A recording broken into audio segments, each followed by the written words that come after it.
So check this out. I was in Walmart and I was by the milk, and I don't know what it is. Maybe it's because I'm always smiling, but people just come up to me and start talking to me. So this guy comes up to me, and as I'm reaching for the milk, he's telling me, or he's complaining out loud. And he's like, man, these milk prices are crazy. And he turns his attention towards me and he's like, man, this is crazy. All of this stuff is going up in the world. He's just complaining. And so I'm just sitting there and I'm nodding my head, and I look and I'm looking at his cart. His cart is filled. So as he's going on, I just simply look at him and I was like, hey, but it's a blessing that you're able to get your food.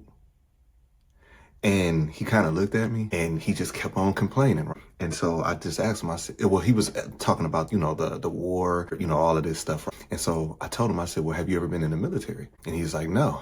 And I said, oh, okay, I was in the military. And so he's like, yeah. And I mean, he's just going on and on. So I'm listening. Then at the end again, I said, well, you know what, man? It's just a blessing to be able to get the food that you need. I said it again. So he's becoming agitated at my demeanor. So he's getting upset. And in that moment, I could have went back and forth with him, but I just chose to walk away. And I wanted to start this video off with that story because that's how some of us live our life. You see, some of us are so caught up in our feelings. And a lot of times God doesn't reside in our feelings. We say these things like there's power in the tongue, life and death in the tongue. When we say that, we don't apply it to everyday life. You see, these gas prices, yes, they're outrageous. Every time I go to fill up my car, I thank God before I fill my car up. And I just say a little prayer, man, I thank God I'm able to get my gas. I'm not oblivious to what's going on, but I know a man that has never failed me. So every time I'm going up to fill my gas tank up, I got two options. I can complain or I can be thankful. When I'm walking in these grocery stores and these prices are ridiculous, I'm not stupid. Like I said, I'm not oblivious to the prices. I just know someone who has never forsaken me. And that's how I live my life. So when you're caught up in your feelings, that's where the mistakes happen. The people that's complaining about the gas prices, and like I said, I'm not oblivious, but a lot of people that's complaining about the gas prices don't even got a job. So you can look at it in one or two ways. You can complain about the gas, or you can say, you know what? I don't need to be going X, Y, and Z anyway. I don't need to be filling up my tank to just go over such and such house to smoke. I don't need to be filling up my tank to be going up over here to drink. I need to be focusing on what it is that I'm supposed to be focusing on. See, when we had the pandemic, the pandemic was a gift and a curse. It was a curse because people utilized it in horrible ways, the fraud and everything. But other people utilized all that downtime to focus on what it was that God wanted them to do. That's why you had a segment of people going crazy because they were stuck inside.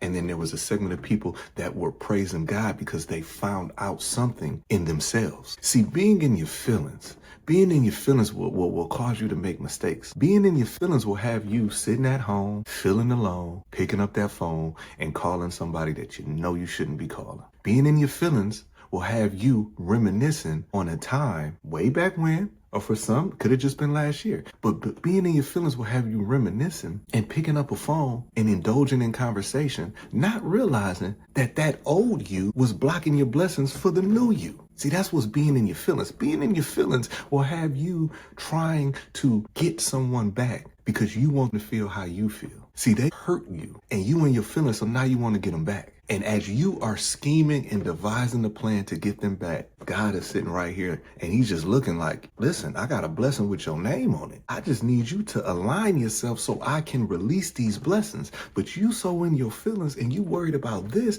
I can't release it. And then it's a ripple effect because you've been praying for this, but your actions is showing something else. So you're not getting a blessing. Now all of a sudden you blaming God. Everything that's going on in the world, if you are from the old school church, they used to say all of these things they've got to come to pass. And I know there's a lot of people that's not religious. And every time I talk to somebody who doesn't believe in God or believes in the higher power, because to each his own, but every time I talk to people like that, I always say, but what if I'm right? You see, if you're trying to live a righteous life, because a lot of people focus on what's happening. They focus on what's before them.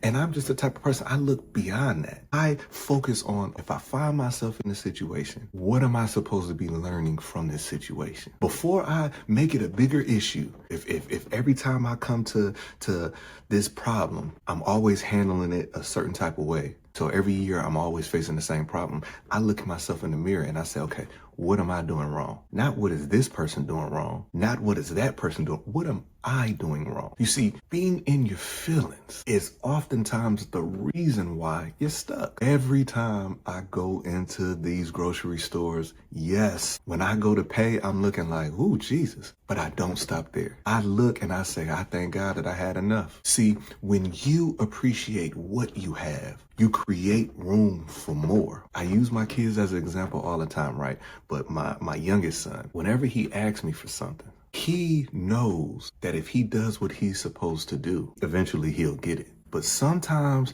he'll be asking for something and he's like, I really need this. And I don't get it in the timely fashion that he thinks. Now he's walking around here with an attitude. Then I have to grab him and I have to say, because of how you acted, now I'm not getting it. You see, if you would have did what you're supposed to do outside of what you're supposed to do. You see what I'm saying? Like he knew, okay, I have to do X, Y, and Z. But then it's the beyond that.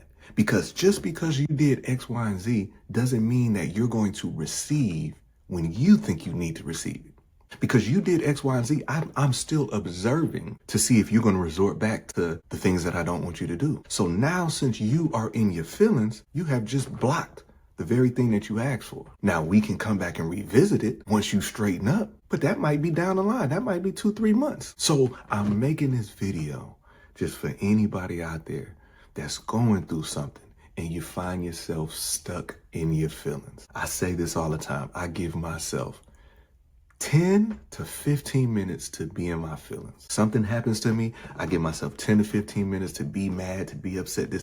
When it gets to minute 16, I need to be trying to find a solution. And if I can't find a solution, then it's not even worth it. I allow myself to be in my feelings that some people have been in their feelings for 35 years and they wonder why life seems like it's recycling. See, you can be the type of person that's complaining about the gas, or you can be the type of person that's thanking God that you have the ability to put gas. You can be complaining about the prices of eggs, or you can be thanking God that you're able to get eggs. It's all in perspective. Stay about your feelings.